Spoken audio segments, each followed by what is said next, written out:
안녕하세요. 이번 시간에도 이제 피클볼 자격증에 도움이 될 수 있는 내용들 한번 다뤄보도록 하겠습니다. 오늘 용어부터 한번 배워볼 건데요. 이제 캐리라는 용어가 있습니다. 캐리라는 것은 공이 밀려가듯이 공이 라켓면을 맞고 밀려가듯이 끌려가듯이 맞춰지는 것을 캐리라고 이야기합니다. 그리고 테크니컬 경고라는 것이 있습니다. 테크니컬 경고는 스포츠맨십에 위배되는 경미한 행동이나 언어 이런 것들이 테크니컬 경고입니다. 그리고 테크니컬 파울이 있습니다. 테크니컬 파울은 스포츠맨십에 위배되는 중대한 말이나 행동 이런 것들로 인해서 1점의 페널티를 얻게 되는 것입니다. 그리고 이제 퇴장 같은 경우에는 이제 유해한 행동이나 노골적인 언어 이런 것들로 인해서 토너먼트에서 그 선수를 제외시키는 것을 말합니다. 패드 그립 보조 도구라는 것이 있습니다. 그것은 패드의 사이즈를 조절하거나 손에 잘 감기게 한다거나 하는 비기계적인 그러한 물질을 말합니다. 그리고 패드 헤드는 패드 손잡이를 제외한 나머지 부분이라고 생각을 하시면 되겠습니다. 폴트라는 개념이 있는데요. 폴트는 랠리에서 위배되는 이제 것을 함으로써 점수를 잃게 되는 것입니다. 그래서 폴트를 하게 되면 볼은 데드볼이 되고 랠리를 잃게 됩니다. 그리고 네트의 높이를 물어볼 수도 있는데요. 네트의 높이는 이제 사이드 라인에서는 36인치 그리고 가운데는 약간 낮기 때문에 거기는 34인치라고 보시면 되겠습니다. 그리고 이제 경기장에 이제 최소 표면 너비가 있습니다. 그래서 이제 요 가로 길이 같은 경우에는 이제 30피트 그리고 세로 길이 같은 경우에는 최소한 60피트 를 이제 규정하고 있습니다. 그리고 피클볼 장소를 지을 때 신규 건설을 한다거나 아니면 토너먼트 경기를 위한 곳은 이제 가로의 길이가 최소 34피트, 그 다음에 세로의 길이는 60피트를 권장하고 있습니다. 60피트가 아니라 64피트를 권장하고 있습니다. 그리고 이제 스타디움 이제 코트 같은 경우에는 최소 가로 길이가 50피트 그리고 세로 길이가 80피트입니다. 그리고 이제 베이스 라인의 개념에 대해 나오는데요. 베이스 라인은 엔드존에서 엔드존까지 이 라인을 말합니다. 그래서 서브를 하는 곳 바로 앞쪽 라인이라고 생각하시면 됩니다. 그리고 네트와 평행한 곳입니다. 사이드 라인의 개념이 나오는데요. 요 엔드라인과 엔드라인, 베이스 라인의 수직으로 연결된 선을 의미합니다. 그리고 눈 발리존에 대한 개념이 있습니다. 눈 발리존은 7피트, 네트로부터 7피트 떨어진 곳이고요. 이곳부터 사이드 라인까지 20피트의 길이에 해당합니다. 그리고 논 발리존의 라인이 있는데요. 그 라인 선은 논 발리존의 이제 일부가 되게 됩니다. 그리고 논 발리존은 이제 가장의 연장선이 없고요. 그리고 논 발리존은 2차원 구역이라는 개념이 있는데요. 이것이 왜 중요하냐면요. 베이스 라인, 논 발리존 라인만 본다는 것입니다. 그래서 이게 규칙에서 중요한 것은 라인을 밟았냐 안 밟았냐 이것으로 논 발리존에서 쳤냐 안 쳤냐를 판단을 하는 것입니다. 그래서 발만 라인 밖에 있는데 손을 앞으로 뻗어서 논 발리존 안에 요 라켓이 들어가거나 이런 건 상관이 없다는 것입니다. 그리고 센터 라인이라는 것이 있습니다. 센터 라인 같은 경우에는 논 발리존에서부터 가운데 그어진 엔드라인까지 가운데 그어진 선인데요. 이것은 이제 서브를 할 때 왼쪽에서 하냐 오른쪽에서 하냐 요거에 대한 구분을 지어줄 수 있는 선이 되겠습니다. 그리고 라인의 크기와 색상에 관한 부분이 있습니다. 라인의 크기는 2인치가 돼야 되고요. 그리고 바닥면의 색깔과는 대비되는 색으로, 그리고 동일한 모든 라인의 색깔이 동일해야 된다는 그런 규정들이 있습니다. 그리고 서비스 코트에 대한 개념이 있습니다. 서비스 코트는 상대방이 서브했을 때, 쉽게 말씀드리면 상대방이 서브했을 때 인으로 간주되는 곳을 이야기합니다. 여기서는 라인에 닿아도 인으로 포함이 되고요. 눈 발리존부터, 즉 키친에서부터 베이스 라인까지의 선, 그래서 왼쪽 서비스 코트와 오른쪽 서비스 코트로 이렇게 나뉘어지게 됩니다. 그리고 서브 구역이 있습니다. 서브 구역은 엔드라인에서 뒤쪽, 그래서 왼쪽 서브 구역, 오른쪽 서브 구역으로 나뉘고요. 요 사이드 라인의 가상선, 그리고 요 센터 라인의 가상선, 이것들을 포함을 하고 있습니다. 그리고 네트에 관련된 재질에 관련된 규정이 있는데요. 망사형으로 되어 있는, 공이 통과하지 못하는 그러한 재질이면은 모두 다 상관없다 라고 되어 있습니다. 그리고 네트 기둥에 대한 것이 있는데요. 네트 기둥은 22피트가 기준입니다. 길이가. 그리고 플러스 마이너스 1인치를 허용합니다. 그래서 21인치에서 23인치까지는 허용이 된다는 것입니다. 그리고 네트 기둥의 굵기는 3인치로 되어 있습니다. 3인치를 넘어가면 안 된다고 되어 있습니다. 그리고 이제 네트의 크기가 있는데요. 네트의 크기는 최소한 30인치, 그리고 맨 밑에서 맨 위까지 30인치가 기준입니다. 그리고 네트 상단에 대한 규정이 있습니다. 네트 상단은 2인치의 흰색으로 되어진 물체로 마감이 되어야 되고요. 이 네트를 연결하는 끈이나 케이블을 밀착되게 고정이 되어야 된다라는 규정이 있습니다. 그리고 센터 스트랩에 대한 규정이 있습니다. 10피트, 가로 길이가 20피트이기 때문에 정 가운데 10피트의 스트랩을 이용해서 이 높이를 조정할 수 있다는 것입니다. 그리고 사이드 라인에 네트 높이가 있습니다. 그곳은 이제 36인치가 기준이고요. 플러스 마이너스 0.25인치를 허용하고 있습니다. 그리고 중앙 네트 높이는 34인치가 기준이고요. 이것도 플러스 마이너스 0.25의 오차를 허용하고 있습니다. 그리고 볼에 대한 색상 규정이 있는데요. 색상은 여러 가지 색상이 섞이면 안 되고, 동일한 색상으로 해야 되고, 어떤 표시 이런 거 없이, 그런 거는 이제 다른 색깔을 껴도 되지만 전체적인 색깔은 단일 색상이어야 한다는 것이 있습니다. 그리고 볼 표면에는 브랜드 이름이나 이런 것들이 로고가 인쇄될 수 있고요. 그리고 각을 낄 때는 음각으로 무조건 떠줘야 됩니다. 그리고 이제 볼의 재질에 대한 부분도 있는데요. 일단은 내구성이 있어야 하는 재질로 만들어야 되고요. 그리고 질감이 없어야 된다는 것이 있습니다. 질감이라는 것은 울퉁불퉁 튀어나오거나 이렇게 되면은 안 된다라는 것이 있습니다. 그리고 공을 이어주는 이음매 부분에서 약간의 돌출이 허용될 수 있지만 공의 비행에 영향을 줄 정도이면 안 된다입니다. 그래서 보통 이제 큰 구멍이 크기가 사이즈가 좀 다를 수 있는데요. 구멍이 큰 것들은 이제 실내에서 사용을 하고요.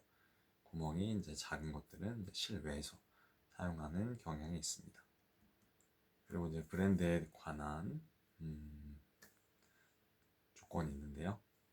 브랜드의 모델이나 번호 이런 것들을 식별할 수 있게 그 패들에 써져 있어야 하고, 공식 대회에서 사용하기 위해서는 미국 피클볼 협회의 승인을 받은 것들이 쓰여질 수가 있습니다. 그리고 피클볼 라켓의 규정이 있습니다. 뭐 엣지 가드나 아니면은 뭐 손잡이 마개 이런 부분까지 합쳐서 이 길이 같은 경우에는 최대 17인치가 될 수가 있고요. 그걸 넘으면 안 됩니다. 그리고 이제 24인치 가로와 길이의 세로를 합해서 가로 길이 합해서 24인치가 넘으면 안 됩니다. 그래서 예를 들면 길이가 17인치라면 요 가로의 길이는 7인치 이하로 제작이 되어줘야 된다는 것입니다. 두께에 대한 제한은 없습니다. 그리고 이제 무게에 대한 제한도 없습니다. 그리고 이제 재질에 대한 부분이 있는데요. 이거는 미국 피클볼 장비 협회에서 승인된 재질로 되어야 되고요. 이제 단단해야 되고요. 쿠션감이 없는 것으로 만들어야 된다는 규정이 있습니다. 쿠션감이 없다는 말은 압축되지 않는 재질로 만들어야 된다는 것입니다. 그리고 표면에 대한 제한도 있습니다. 구멍이 있으면 안 되고요. 금이 가거나 박리가 되거나 균열이 있거나 이렇게 되면은 안 됩니다. 그리고 움푹 들어가 있거나 이렇게 돼도 안 됩니다. 그리고 이제 사포와 유사하면 안 되고요. 질감이 너무 거칠다. 이것도 안 됩니다. 그리고 고무 재질, 천연이나 뭐 합성 이런 고무 재질 안 되고요. 헤드의 관성 가속도를 높일 수 있는 뭐 움직이는 물체가 들어있거나 이렇게 돼도 안 됩니다. 그리고 스핀을 많이 생성하게 하려고 미끄럼 방지 페인트가 묻혀져 있거나 모래가 들어가 있거나 아니면 고무 돌기 같은 게 있거나 이렇게 되면 안 됩니다. 비닐 화합물로 질감을 낸 그런 페인트도 안 됩니다. 그리고 볼에 과도한 회전을 만들어내게 하는 기타 다른 물질조차 안 됩니다. 그리고 이제 상대편에게 시야적으로 뭔가 불편하게 할 수 있는 반사성 물질, 예를 들면 뭐 패드에 이런 경우는 없겠지만 뭐 유리 거울 같은 게 있다. 그러면 안 됩니다. 그리고 라켓을 개조할 수가 있습니다. 몇 가지 규정들이 있는데요. 무게 조절 테이프를 이렇게 감는다거나 아니면 엣지에 있는 것에 테이프를 바꾼다거나 그리고 라켓에 보면은 라켓마다 제조사가 무게를 조절할 수 있도록 원래 만들어 놓은 것들이 있습니다. 그래서 그것에 대해서는 무게를 조절을 해서 납을 뺀다거나 넣는다거나 이런 게 이제 가능하다는 규정이 있습니다. 그리고 그립 교체에 대한 부분도 이제 좀 자유롭게 할 수가 있습니다. 그리고 제조사에서 이제 패드를 표면을 교체할 수 있도록 만들어 놓은 것도 있는데요. 그런 것들에 대한 교체는 가능하다입니다. 그리고 패드 표면에 자기 이름을 이제 스티커로 붙인다거나 패드를 식별하기 위해서 그런 것들은 가능합니다. 그리고 인서트에 대한 부분이 있는데요. 가끔 인서트가 가능한 패드를 있습니다. 그것을 통해서 그립을 변경한다거나 이런 것도 가능합니다. 그리고 피클볼 위에 펜으로 주소나 이름 이런 간단한 것들을 기재할 수 있지만 기존에 나와 있던 피클볼 채들이 있지 않습니까? 근데 거기에 브랜드가 이미 박혀 있는데 다른 디자인으로 뭐를 바꾼다거나 이렇게 되면 안 된다는 것입니다. 그리고 데칼 및 테이프 규정이 있습니다. 그래서 데칼이나 테이프를 붙일 때는 이 그립 맨 위쪽 상단 부분에서 1인치를 넘어가면 안 되고요. 바깥에서는 안쪽으로 0.5인치가 넘어가면 안 됩니다. 그래서 예를 들면 이 테이프가 붙여서 패드 정 가운데까지 온다. 이렇게 되면 안 된다는 것입니다. 서버의 위치가 있습니다. 짝수의 경우 0.2.4점 이럴 때는 오른쪽에서 서브를 해야 된다는 것입니다. 반대로 홀수의 경우에는 이제 왼쪽에서 서브를 합니다. 그리고 랠리에서 이길 때마다 점수를 얻을 때마다 왼쪽 오른쪽 번갈아 가면서 서브권을 잃을 때까지 하게 됩니다.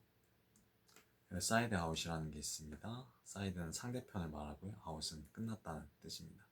그래서 랠리에서 패를 해서 서브권이 없어진 상태를 말합니다. 그리고 사이드 아웃 이후에 서브권을 가지고 왔을 때 짝수면 오른쪽, 홀수면 왼쪽인데요. 오른쪽에 있던 그 경기가 그 점수가 끝났을 때 오른쪽에 위치한 사람이 오른쪽에서 서브를 하는 거고요. 왼쪽에 있었다. 근데 홀수다. 그럼 왼쪽에 있던 사람이 서브를 하는 것입니다. 그리고 랠리 중에 있는데 서버의 위치가 아니면 리시버의 위치가 잘못되었다고 주장해서 이의를 제기할 수가 있습니다. 만약 이렇게 주장한 내용이 맞다면, 정확했다면 리플레이로 다시 재개가 되어집니다. 그렇지만 주장한 사실이 맞지 않을 경우에는 폴트로 인정이 되어집니다. 주장한 사람이 폴트를 받게 되어집니다. 근데 이렇게 오류를 주장할 수 있는데 랠리가 끝난 다음에 이의를 제기하거나 그러면 아무 소용이 없고 점수는 그대로 가는 것이 규칙입니다. 그리고 준비 상태에 대한 규정들이 있습니다.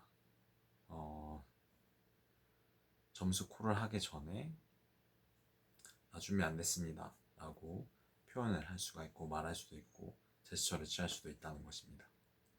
그리고 준비가 안 되었다는 신호는 머리 위로 라켓을 대거나 패드를 대거나 손을 들거나 아니면 등을 이렇게 돌려서 네트를 바라보게 하거나 이렇게 되면 준비가 안 됐다는 신호입니다. 그리고 플레이하기 전에 점수를 공지를 하는데요. 점수 공지는 서버가 보통 하게 되어집니다. 그래서 서버나 리시버가 올바른 위치에 있다고 생각되면 점수를 부르고 시작을 하게 됩니다. 그리고 점수를 공지를 할 때는 먼저 서버의 점수가 예를 들어 3점이다. 그러면 3, 3 하고 그 다음에 리시버가 4점이다. 그럼 4 이렇게 외치면 됩니다. 그래서 서버 먼저 부르고 그 다음 리시버 점수를 부르게 되어집니다. 그리고 복식 같은 경우에는 점수를 서버 점수 부르고 리시버 점수 부르고 이제 1, 2가 있습니다. 첫 번째 서버냐 아니면 두 번째 서버냐 이런 것까지 불러줘야 합니다. 그리고 복식에서 이제 서버하는 사람 말고 파트너가 공지를 해줄 수도 있는데요. 점수를 공지해 줄 수 있는데 이때는 목소리가 손상되었거나 이런 경우입니다. 그래서 만약에 파트너가 이제 점수 공지를 시작하면 파트너가 게임 끝날 때까지 계속 점수를 공지를 해주는 것입니다. 그리고 점수를 공지하면서 공을 친다. 이렇게 되면은 폴트가 되어집니다. 점수를 공지한 다음에 공을 서브를 넣어야 합니다. 그리고 서버 쪽에서 점수를 공지를 했는데 위치가 잘못됐다. 그래서 이제 위치를 변경을 했을 때 다시 서브를 넣기 전에 점수에 대한 공지를 해줘야 합니다.